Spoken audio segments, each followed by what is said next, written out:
I was remembering an occasion 23 years ago when I spent my third Vasa as a monk at Chithurst Monastery.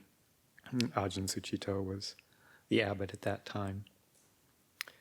And it was a Saturday night gathering, similar to this Monpra gathering, one of their Saturday night talks. And the hall was filled with people who had come from a number of different places. And it came time for Ajahn Sucitto to give the reflection.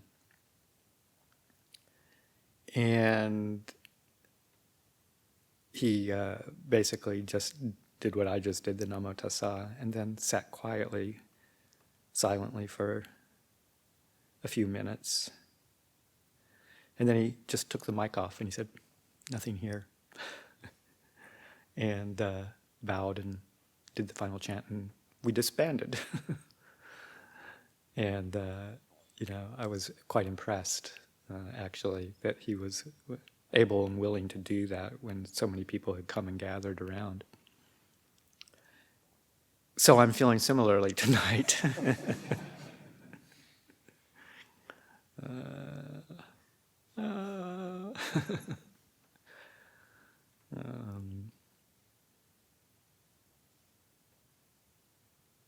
We've also been having just a few brief discussions about putting into use that high Dhamma seat over there. We generally don't use it very much except on special occasions, although in many monasteries it's often used for all the Dhamma talks. And I'm feeling glad that we haven't decided quite yet to do that, because I don't feel particularly elevated tonight either.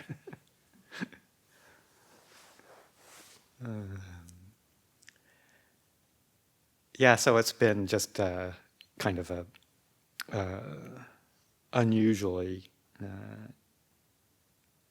busy bit of time for myself with both Ajahn Yaniko, Ajahn Chunda away, and kind of finding out that there's been a lot of things that need to be attended to in preparation for the coming week or two, with many guest visitors, the Katina, lots happening, Ajahn Amaro coming, lots of things happening just within the community in terms of appointments and transportation and travels and getting people here and there, and all the organizing details that happen here.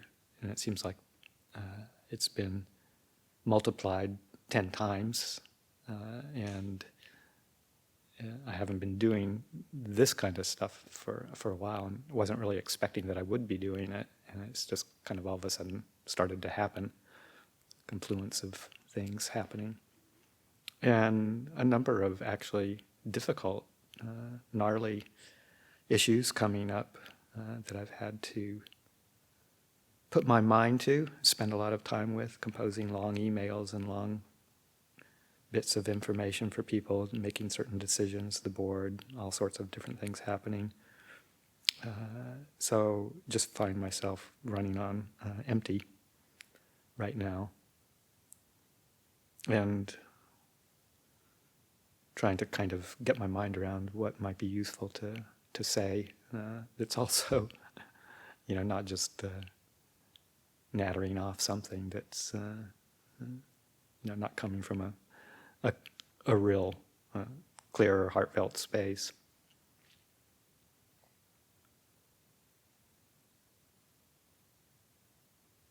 I had been thinking a little bit about reflecting on a verse from the Samyutta Nikaya, inspired by Luang Pa's talk the other night, with one of those verses from the Devata Samyutta. And when he first said that he was going to do that, he mentioned, before he mentioned the one he was talking about, I thought maybe he was going to be referring to a very well-known one, the very first one, actually, the very first one in the Devata Samyutta, which is also the very first in the whole collection, quite a well-known one. Turned out it wasn't that one, but it reminded me of that particular sutta. And coincidentally, or maybe not so coincidentally, Anagarika Max had come to me and said he had a question, what was a Dhamma type question, and he quoted that particular verse that I was just thinking about and said, can you help explain what that might mean? So I thought, okay, well, this particular verse seems to be in the air, so maybe to talk a little bit about that. But as I have been thinking about it, it's kind of what you might want to call high Dhamma, and I'm not sure that the space of mind that I'm in right now is like I say, it's not very high right now. But just to let you know, I think I can probably pull it together to remember the verse itself, and just take it for what it is without too much comment. But it's where a Devata comes to the Buddha, and asks the Buddha, and all of these are in verse, this first set of the Samyutta, they're in verse, kind of a question and response, both in verse. But he says, he or she, I'm not sure whether it's a male or female Devata, says to the Buddha, Venerable Sir, how do you cross the flood? Or how is it that you cross the flood? And the Buddha replies, I cross the flood by neither pushing forward nor standing still. That's how I cross the flood. Which is, of course, fairly cryptic. What does the Buddha mean? And the Devata responds, saying like, could you please explain that? What does that mean? I cross the flood by neither pushing forward nor standing still. And the Buddha explains it also fairly quickly, and maybe a bit cryptically, as when I tried to push forward to cross the flood, I got swept away. When I stood still, I sank. So it's by neither pushing forward nor standing still that I crossed the flood. And the Devata gets it at a deep level and is extremely appreciative. And I think the commentary all notes say that he entered the stream at that point.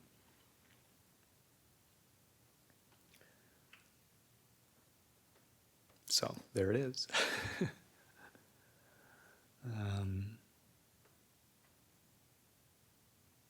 It's also kind of paralleled with a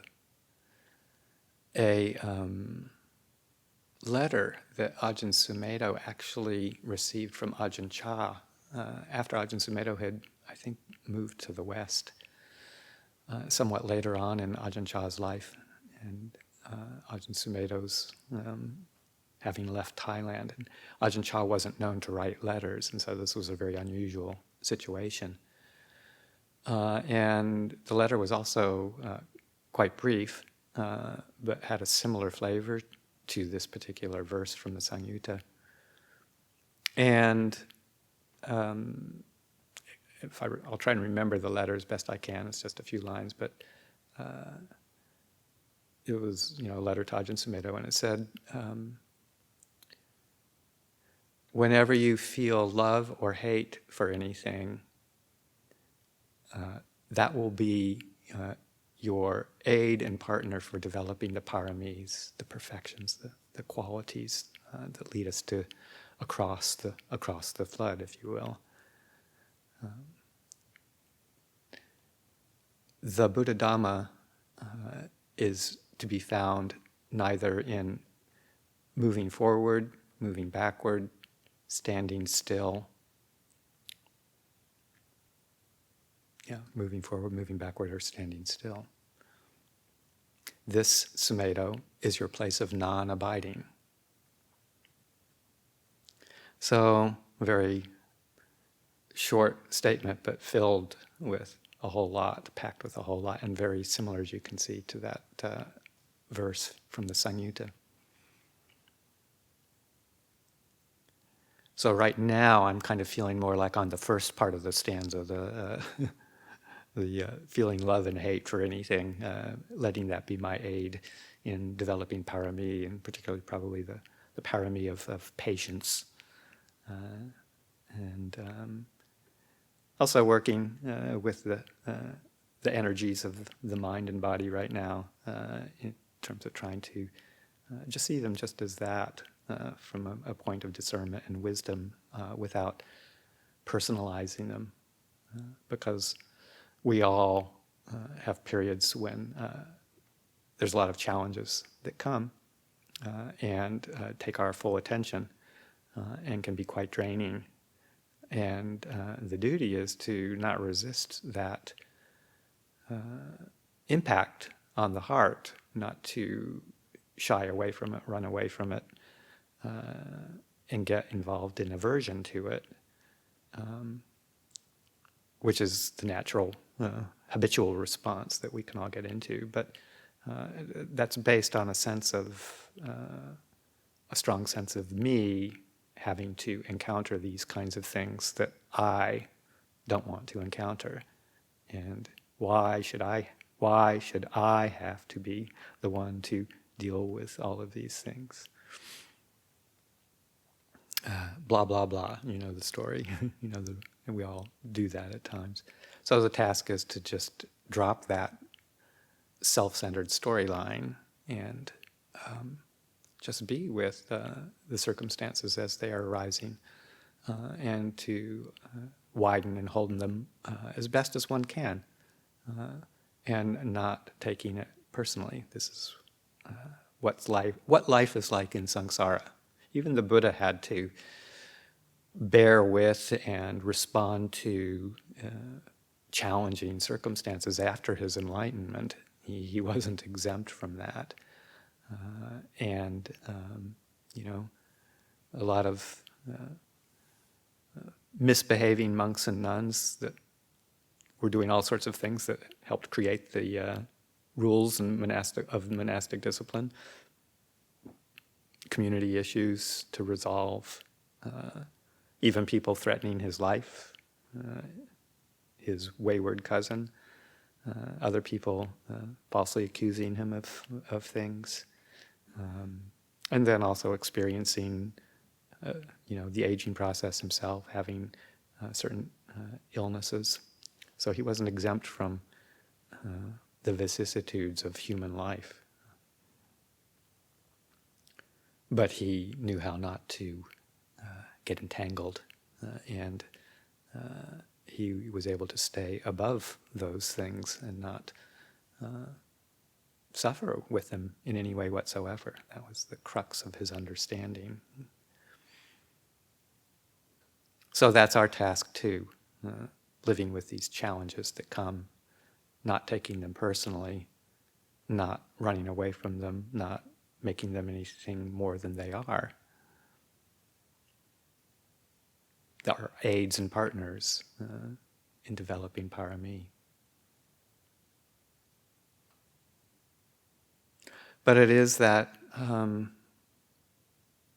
quality that we all have to keep relearning over and over again of how not to pick them up in any kind of personalized way. Once we do that, once we get that, we've come a long way. Once we can sustain that, we've come a long way. Because then pretty much anything that comes based on kamma, we can learn to hold in a graceful way without creating additional problems around it that cause suffering for ourselves and others.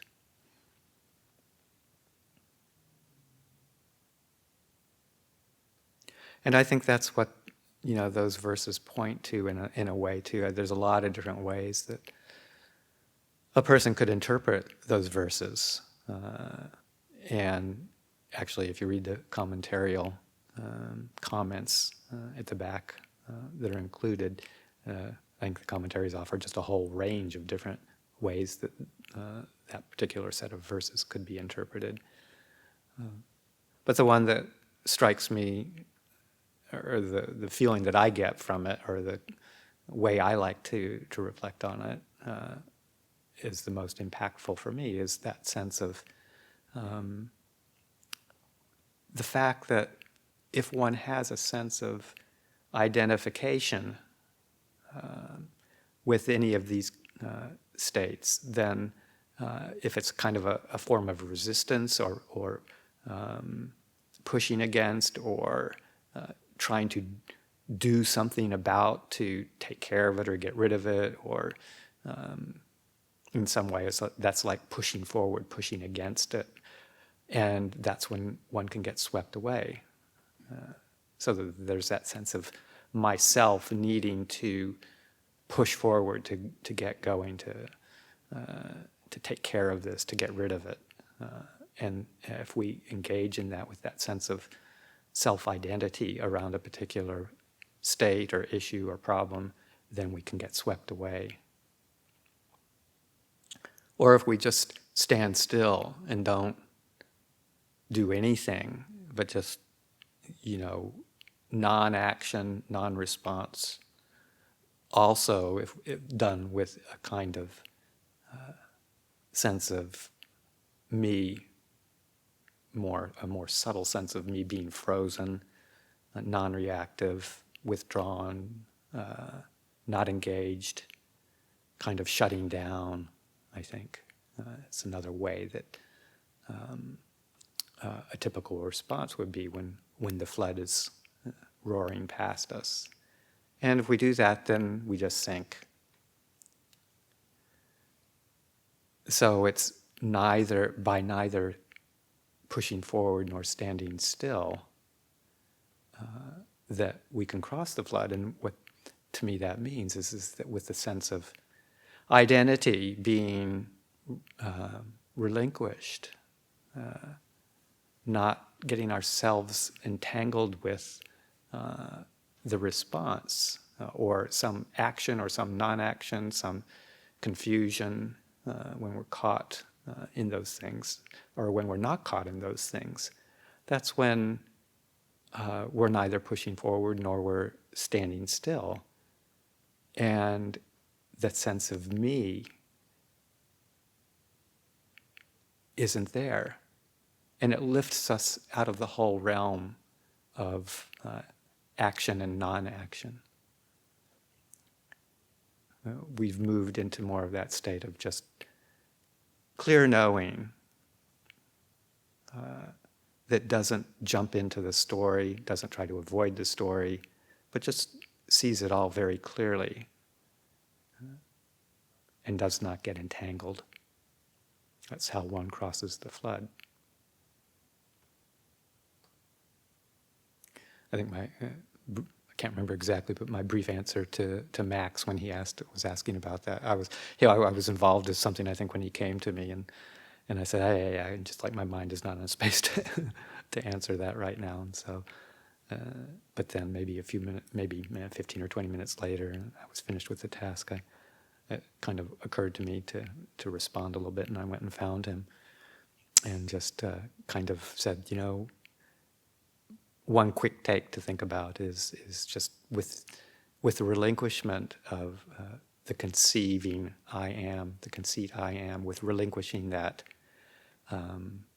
there's no movement to or back or standing still. There's no need for location. There is no location when the conceiving I am disappears. There's no going there, there's no staying here.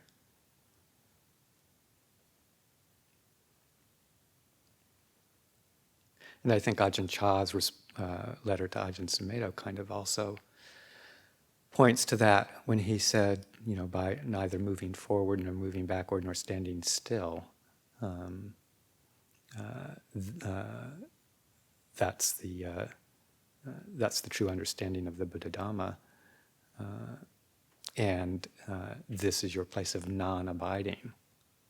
referring to that relinquishment of me being someone who is going somewhere or doing something or not doing something. It's our place of non-abiding. So that's kind of some deep contemplations from these verses. And it's something that most of us need to kind of recollect over and over and over again, to let slowly sink in and see how it applies and feels inside of ourselves, to gradually bring us to that very slow process of self-effacement. And it doesn't happen all at once. In fact, many people probably already know, but there's many different levels of the relinquishment of that sense of self that gets us swept away or causes us to sink.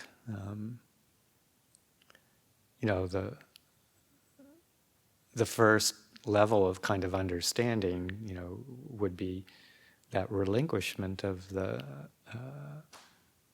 identity view, what's called in the teachings the Sakaya Ditti, one of the first three fetters.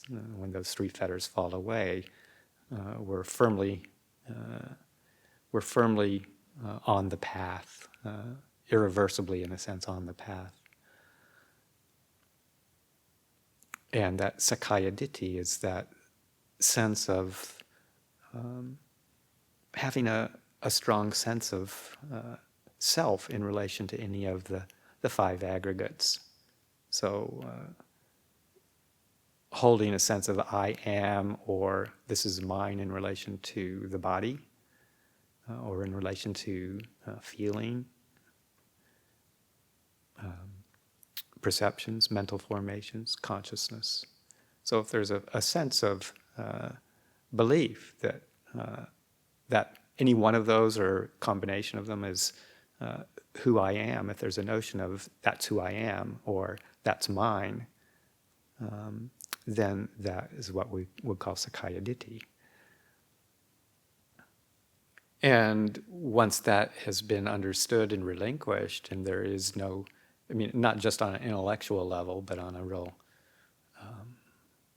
experiential level, when one really deeply understands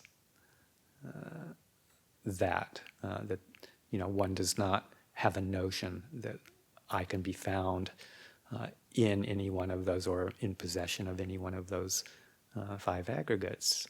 When one realizes that deeply, then one has shattered that fetter of or identity view, and one realizes, okay, no, there is no the perception of self in relation to those five aggregates just does not occur. But yet there is still can be a subtle residual sense of self, the conceiving I am that arises until the final goal has been met of liberation. And there's the wonderful sutta also in the Samyutta Nikaya regarding a monk named Khemaka, who beautifully describes the process of moving from the level of understanding of that there is no identity view in relation to the five khandhas to that more sublime relinquishment of all sense of, all notion, all hint of self-conceiving. And just briefly, he's very ill, and some elder monks who are nearby come to hear that he's very ill and send a messenger to be with him, or to relay a message, asking him how he's doing, is he bearing up, what's happening. And the messenger goes and Khemaka responds with, "No, I'm not bearing up. I'm not holding up very well. I'm quite ill, actually." And the messenger takes that back to these senior monks, and so the monks send the messenger back again, and with another message saying, "Well, you know, you're obviously,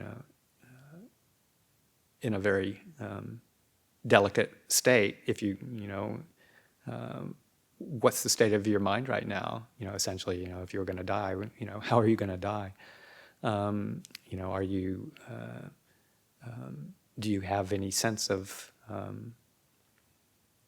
identification or sense of self in regard to forms, feelings, perceptions, mental formations, consciousness?" And Khemika's response to the messenger is something along the lines of, "No, I don't have the notion. I don't possess the notion that I am my body, or have possession over my body, or my feelings, or my perceptions, my mental formations, my consciousness." And then after a few more exchanges back and forth, he says, "But I still, but there still is a subtle sense of I am." And then he goes on to give some examples, or a couple of similes that are quite lovely to describe the difference. And the first simile that he gives is in relation to a flower, and he says, so regarding a flower, can you say that the scent of the flower is specifically in the stem, or the petals, or the pistils of the flower? No, one can only say that there is an overall scent that the flower has. And similarly, like with a piece of cloth that is unwashed, and one washes it and gets it free from the stains and all the things that are making it dirty, washes it with soap, with lye, yet the cloth still has this residual scent of the soap or the lye. But then one puts it in a casket with some scents and lets it sit there for a while, and finally, even those subtle remainders of the dirt that was on the cloth, even those will start to fade away just through time. And he compares that scent of a flower and the scent of a washed garment as being similar to the residual conceit, I am. You've kind of cleaned everything up, and you've got a good understanding of who you're not, which is the kind of end goal of this contemplation of on Sakkaya Ditthi, realizing who you're not.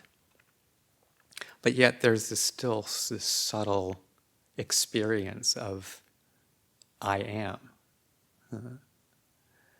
And it's just through time and constant recollection in our contemplations from a deep state of quiet to see how all phenomena that we cling to, hold to in any way whatsoever as being part of my experience, whether as long as there's any kind of attachment in any way, any kind of clinging to the five aggregates, even if it's not a explicit sense that that's who I am, but if there's a subtle clinging, then we're still suffering with that conceiving I am and operating through that. But at some point, that also can be relinquished for the experience of total freedom. And the good part of that story from Khemika is that he, in the course of explaining it to these elders, he himself reached the final goal just in that period of time, as well as the others that he was teaching also I believe they came to full fruition. So that's that relinquishment of anything related to a sense of me, of myself, of I am, as being the perceptions and the attitudes that we hold that keep us entangled, keep us being swept away, swirled away, or from sinking, or keep us in the realm of sinking. When we relinquish that, it just doesn't apply anymore. We're kind of like lifted. There's lifted out of that whole realm of becoming. So this is kind of a slow process, as you all, all of us obviously know. And it's just through bearing through the regular difficulties of daily life that it can really start to sink in the more subtle ways. We can hope that it comes to us, these realizations come to us in some profound moment of, deep meditation. But I think the grit of the work of letting go of all these obstructions comes in our daily life. It comes in the emails that you rather not have gotten 20 minutes before you're giving a talk. Or in the course of a daily life, or in the form of, constant problems, constant issues, constant things to resolve. This is where the real work is done towards pounding that sense of me out of us, because it's just no longer worth holding on to. I can't remember. I think it might have been Ajahn Chah, attributed to Ajahn Chah, something along the lines of 90% of the practice is just making the same mistakes over and over again until you get tired of doing it. And I think many of us are repetitively and constantly reminded of that. So that's what we're here to do. That's the task of this lifetime as a Dhamma practitioner in whatever form we find ourselves in. This is what we're here to do. We've been given the opportunity. We've been given the teachings, and we need to just take advantage of those and let the teachings do their work, and not to give up. Because really, in the end, if we want to be free from suffering, there's no other way to do it. And if we look at the teachers that we have around us who have been doing this for many, many years and see the results from their practice, then we know that it can be done. It's not easy, but it can be done, and really there's no other way to do it. So I'll leave that for this evening's reflection.